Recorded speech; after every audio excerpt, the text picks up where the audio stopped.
you know, last performance in Keaton Stadium, so I thought I went out with a little bit of a bang, you know, moving good again since the knee. And I mean, it was actually like the first time I, you know, really been out without like just kind of all willy-nilly, you know, free movement, you know, just reacting based off what the coaches did and everything. So I felt great moving around. A lot of nerves out there today, or you look like you were pretty at ease? It was a lot of nerves at first.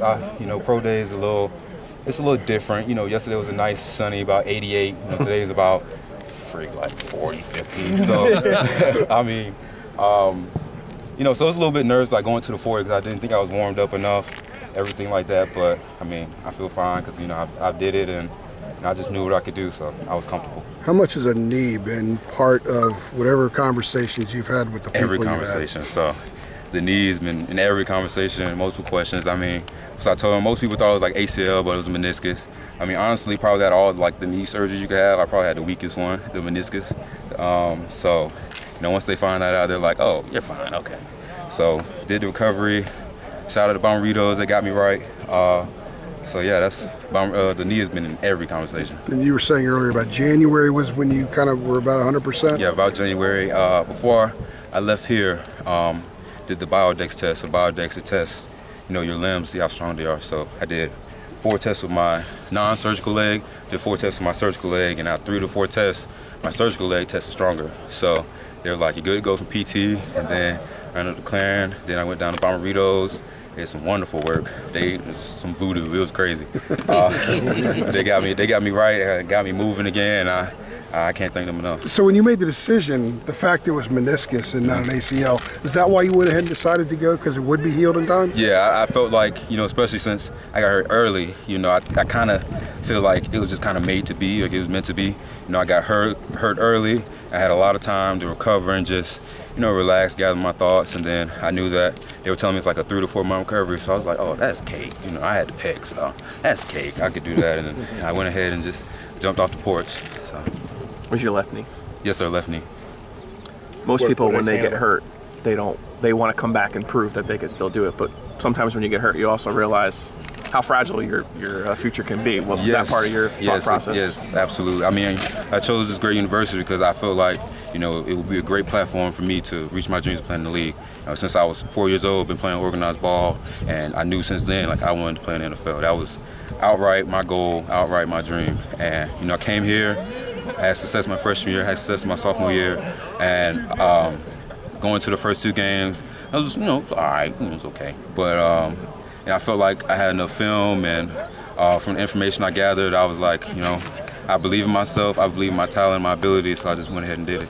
So when you look out there, you see all these NFL scouts in there and their emblems on their chest and everything. You know, tell me what you think when you're out there doing your stuff. I mean, it's pretty cool. You know, it's a dream. I knew, you know, one day I'll be in this position. So, me at the combine, just seeing all of them walk around, you're like, oh, he looks kind of mean. I don't want to talk to him. But some of them are just really cool. They just want to, you know, get to know you. You know, they're just doing their job. So, a lot of the guys, a lot of coaches, scouts, they're just really friendly, really nice. Just want to get to know you, have a conversation. So I mean, it's amazing. You know, they do a great job. Not trying to make you feel like threatened or pressure. You know, anything crazy. So. It is. What do they say about your size at the linebacker position or anything? Has that come up or anything like that? Well, you know, they say. Well, I mean, there's a lot of. They gave me 5'11 and a half. You know, I've asked multiple people. You know, when I do the measurements, I'm like, hey, just give me ½ inch. That's all I need is ½ inch. But they never gave it to me. It's all good. But there's plenty of, you know, shorter linebackers in the league. You know, there's Bobby Wagner. There's John Beatson back in the day. Zach Thomas.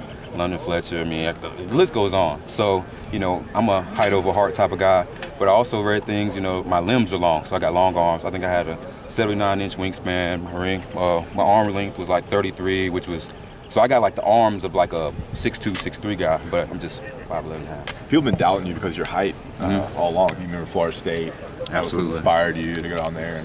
Yeah, you know, it's nothing new. I've been doing this since like you said, since I was in high school, since I was a sophomore in high school. Colleges didn't want to offer me because of my height and all that type of stuff. So I've been having to prove that for a while now. So it was no shocker to me. I mean, I know I'm not the tallest guy, so it's okay. What good qualities do you think you can bring to an NFL team and things that they are highlighting? Well, I think, you know, one thing I always told them, you know, as being a Mike, especially in our defense system. You know, you have to set the fronts, you have to set the blitzes, you have to make all the checks. So I think that having a quarterback on your defense, someone that can get everyone on the same page, you know, keep the defense calm, keep the defense, you know, tell them pick up the intensity. Someone just that can lead the defense, be the heartbeat. I think that's the quality that, you know, especially as a Mike linebacker, you just have to have. Another thing, I think a lot of people think that I can't cover. Don't know where this thought came from. I mean, I didn't start playing Mike until I came here. I played outside linebacker all throughout high school, played 7-on-7, guarding backs and tight ends. I mean, I really don't know much film where I got burnt by a running back or tight end, but hey, you know, those people, they still get picked. So, so I think I cover well for being a Mike linebacker or tight ends and backs. And like I said, being a quarterback, and I think I have a good football IQ and I can tackle well. What's the goal for you now as we come down to the home stretch of this entire process, 3 weeks away from the draft? What do you have to accomplish now to maybe improve your stock, if you can anymore at this point? I mean, just when you go to your private workouts, just be yourself. All I want to do is get to know you. You know, I don't have any like blemishes on my record. You know, nothing crazy. You know, out Carolina, clean. You know, never was late to meetings. You know, I don't have any issues such as that. So, I mean, just go there, show them that I'm healthy, the knee's good, I can move, I'm strong, I'm healthy. That's the biggest thing. I just want to show off my football IQ and let them know that, you know, I guess I'm a banger, I can cover, and, you know, I'm smart too. Do you have any feeling at all as far as where you're projected at right now, where you think you'll go? I mean, my brother and my dad and all that stuff, you know, they look up, they send it to me. But I've seen 4th round was the highest. The lowest I've seen was like 7th. You know, some people say undrafted. So I mean, it really doesn't matter to me as long as I get my foot in the door. Whatever team wants me, I'm grateful. You have looked up mock drafts? They've been sent to me.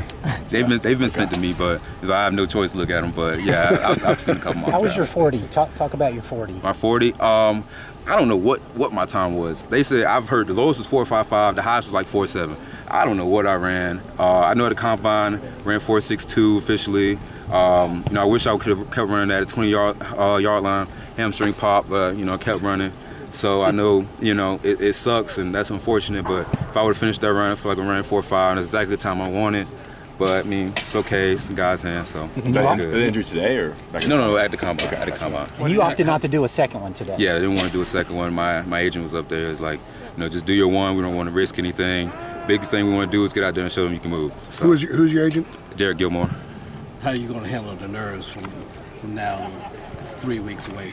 I mean, now I'm just glad I don't got to work on my 40 and 5.5 and all that stuff. I mean, I've never been like the combine guy. You know, I just always been a football player. You know, I'm just can't wait to get back and just start working on position things. You know, get my feet back right, getting my hips back right, everything such as that, and just getting ready to play football again. When your family sends you those mock drafts, as you were talking about, you don't have any choice but to look at them. Do you think they're doing that to motivate you to say, hey, look, this group is saying you're here in the 4th round, but maybe we think you're better. They're saying you're 7th. They're saying you're. Do you use that as any motivation at all during this process? I mean, I'm already highly motivated, so I don't really look into all that stuff. You know, all these different people, you know, everyone's got their own separate opinion. Yeah. No one knows what actual teams are thinking. So I don't really look into it that much. I'm already highly motivated, like you said. I think I'm sure I can't cover it, so I'm already good to go. You mentioned they asked you about the injury. Did they ever ask you about some of the pre-game Louisville trash talk? No, not really. I got asked it today by the Atlanta guy, but I just told him that, you know, I didn't just outright say that, you know. The media, you guys, twisted it a little bit. Like I said, I was really just gassing Lamar up. I said Lamar's a great player. You know, next Michael Vick, I think he's amazing, probably the best player I've ever played with. You know, played against Nick Chubb, Dalvin Cook, all those guys, and he's definitely, you know, top with them. And then I said, but as a defense, we're going to try to stop everything it does. And then the media just blew it up. I get on Twitter, all these memes and stuff. I don't know, whatever. But so, a lot of that was confidence in yourself, though, right? Yeah, I mean, absolutely. I have confidence in anybody I step on the field with. So myself and my teammates and my coaches putting together the game plan. I have supreme confidence, and, you know, I know we're going to ball. Didn't go that way completely, but, you know, talked to him after the game. Our school guy, met him on combine again, so no issues. That was the game you got hurt in, too, right? While you were waiting for those last drills, a couple of scouts came to talk to you. What were those conversations like? I mean, just asking, you know, about the need, talking a little football. You know, I was really asking questions about, you know, scheme, and, you know, some of them, like the Giants, they just got Ogletree. So, you know, we just talking a little ball, nothing major.